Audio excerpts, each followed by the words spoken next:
ভাই অনেক বলার আছে, সময় স্বল্প। আমি এখানে একটা জিনিস দেখলাম, এখানে একটা কল বসিয়েছে, তার জন্য প্রতি ব্যারেল পিছু 5 টাকা করে নিচ্ছে। এটা সত্যি কথা? হ্যাঁ, এবার আপনাদের বলি একটু, কলটা কারা বসিয়েছে? পশ্চিমবঙ্গ সরকার বসিয়েছে না প্রাইভেট কেউ বসিয়েছে? জানতে হবে।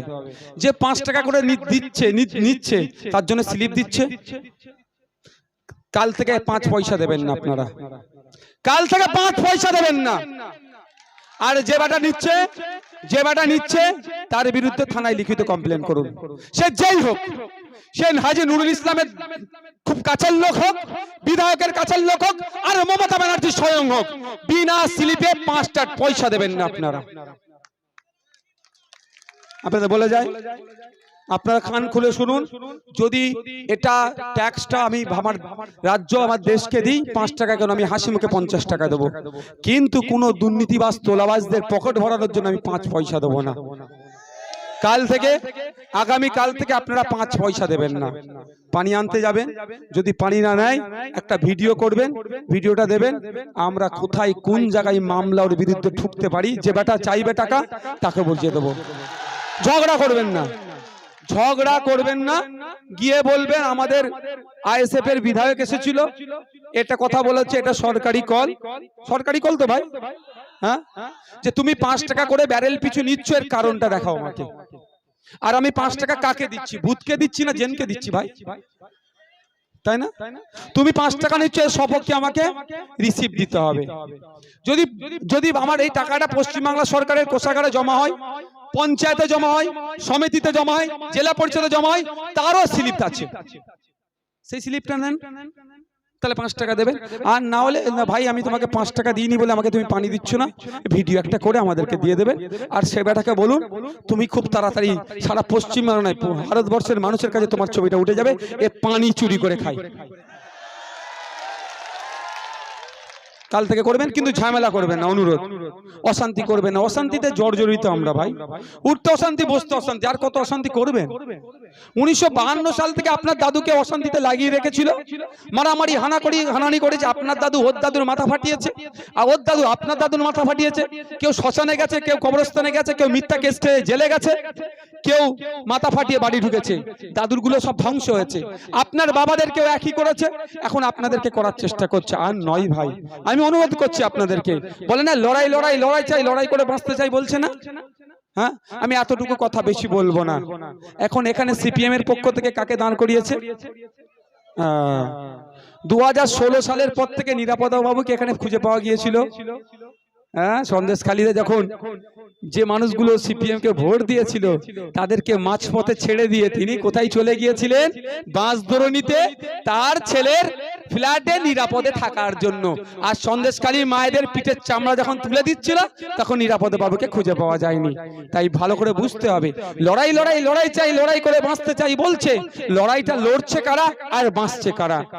লড়াইটা লড়ছে কারা? 300 টাকার যারা রোজে ওই ইট ভাটায় কাজ করে, এই পাথর ক্যাসারিতে কাজ করে, এই মাঠে কাজ করে, শ্রম দিয়ে হাড় ভাঙা খাটুনি করে 300 টাকা দিনের শেষে যিনি ইনকাম করছে, তাকে স্টেজ থেকে পাম্প খাইয়ে দিচ্ছে আমরা লড়াই চাই, লড়াই করে বাঁচতে চাই। ওর নেতার কথা শুনে পাম্প খেয়ে লড়ে যাচ্ছে আর ধ্বংস হয়ে যাচ্ছে। এটা 1952 সাল থেকে হচ্ছে। একটু ভাবতে হবে আপনাদেরকে। আমার উপর রাগের অনেক কারণ আছে। ওরা নেতারা কি বলছে? তোমরা লড়াই চাই, লড়াই করে বাঁচতে চাই। মোহাম্মদ সেলিম সাহেব লড়াই করেছে কোনোদিন? এর জোরে বলবেন। ফিরহাদ হাকিম লড়াই করেছে, শুভেন্দু অধিকারী লড়াই করেছে, মমতা ব্যানার্জি লড়াই করেছে, অধীর বাবু লড়াই করেছে, অভিষেক বাবু লড়াই করেছে, কেউ লড়াই করেনি। লড়াইটা কারা করেছে? এই চটে বসে থাকা 300 টাকা রোজের মানুষেরা। 1952 সাল থেকে এই ধরনের স্লোগানকে বাস্তবায়ন করতে করতে ধ্বংস হয়ে গেল আপনার দাদু, আপনার বাবা। এখন আপনি ধ্বংস হচ্ছেন, আপনার ছেলেকে ধ্বংস করবে। তাই আমি আপনাদের বলবো, আর ওই স্লোগানকে আপনারা বাস্তবায়িত করবেন না।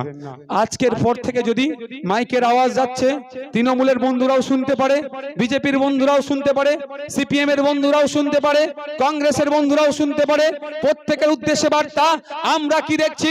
শুভেন্দু অধিকারীকে মমতা ব্যানার্জি ডেকে চা খাওয়াচ্ছে, কুণাল ঘোষ, দিলীপ ঘোষ, সুকান্ত মজুমদার, একজন বিজেপি একজন তৃণমূল এক জায়গায় বসে কেক কাটছে। সুজন চক্রবর্তী সিপিএম এর নেতা, পার্থ চ্যাটার্জি তৃণমূলের নেতা এক জায়গায় বসে যদি তারা গল্প করতে পারে শিরুমে, কেন আপনারা এই হাবাসপুর এলাকায় কে বিজেপি করে, কে তৃণমূল করে, কে আইএসএফ করে, কে কংগ্রেস করে দেখার দরকার নাই, কেন আপনারা শান্তিতে থাকবেন না ভাই? এই প্রশ্ন করবেন না আপনারা নিজেদের মনকে? করবেন না ভাই?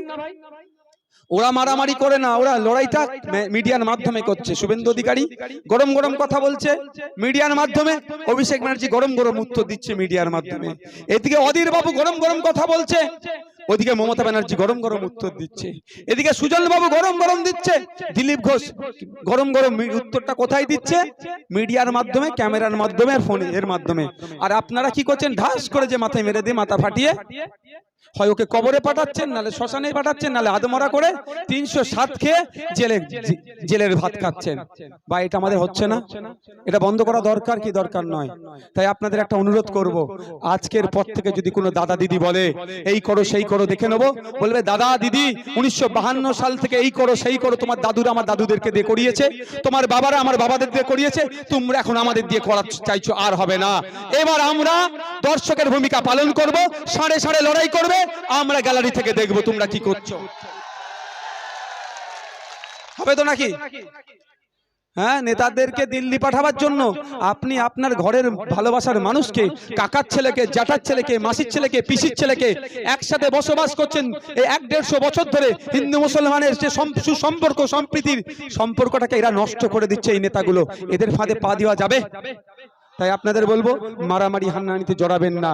কেস খাবে পাবলিক, আর নেতা হবে ওই ওর দাদুর ছেলের নেতা হবে, আর নয়।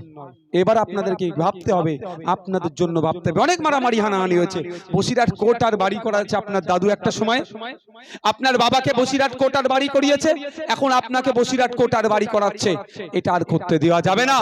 নেতারা জানে মারামারিতে জড়াবে না, কারণ মারতে গিয়ে যদি একদম মারার হয়ে যায়, 302 ধারা আছে, ও জেল থেকে কবে বার হবে কোনো গ্যারান্টি নাই, 10-12 বছর যাবজ্জীবন জেল হয়ে যেতে পারে।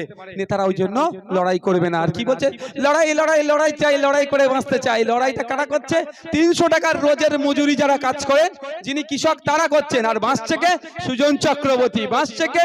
মোহাম্মদ সেলিম, বাঁচছে কে? ফিরহাদ হাকিম, বাঁচছে কে? অধীর বাবু। ও হতে দেওয়া যাবে না। যদি অধীর বাবুদের এতই স্লোগান দেওয়ার মন যায়, আসো তোমরা সাড়ে সাড়ে লড়াই করো, আমরা দেখবো। এইসব বলি বলে ভাই আমার উপরে রাগ, আমি কি ভুল বলছি? আচ্ছা, এটা শুনতে কারো খারাপ লাগছে? একটু বুঝতে হবে ভাই, আপনাদের অনেক লড়িয়েছে। আমার উপরে রাগ কেন জানেন? আপনার দাদু, আমার দাদুরা সহজ সরল ছিল, সহজ সরল ছিল। গাছে তুলেছে, পাম দিয়ে গাছে তুলিয়েছে, পাখিটা পেড়ে নিয়ে ও দাদা বলেছে চট করে উঠেছে গাছে। কেউ পড়ে হাত ভেঙেছে, কেউ পড়ে মরেছে, কেউ আবার পাখি পেড়ে এনে দিয়ে দিয়েছে। কিন্তু আমার দাদু যে পড়ে হাত ভাঙলো, যে পড়ে মরলো, বছরে একবার এসে তার ছবিতে মালা লাগিয়ে কি বলছে? অমুক অমর রহে বলে ছেড়ে দিচ্ছে। বাকি 364টা দিন আমার দাদুর পরিবারের কিভাবে কেটেছে আমার দাদুরাই বলতে পারবে। এক কথায় দাদুর পরিবার ধ্বংস হয়ে গেছে। আমার বাবারা সহজ সরল ছিল, পাম দিয়েছে, গাছে তুলেছে, পাখিটা পেড়ে নিয়ে ও দাদা বলেছে, দিদি বলেছে, উঠতে গেছে চড়চড় করে, পড়ে হাত পা ভেঙেছে, একইভাবে ক্ষতিগ্রস্ত হয়েছে। বছরে একটা দিন এসে কেমন আছিস রে, বা ভালো আছিস, আরে খুব ভালো কর্মী ছিল আমাদের বলে একটা মালা চড়িয়ে কেটে পড়ে। বাকি বছরে 364টা দিন কিভাবে গেছে তার পরিবারই জব বলতে পারবে।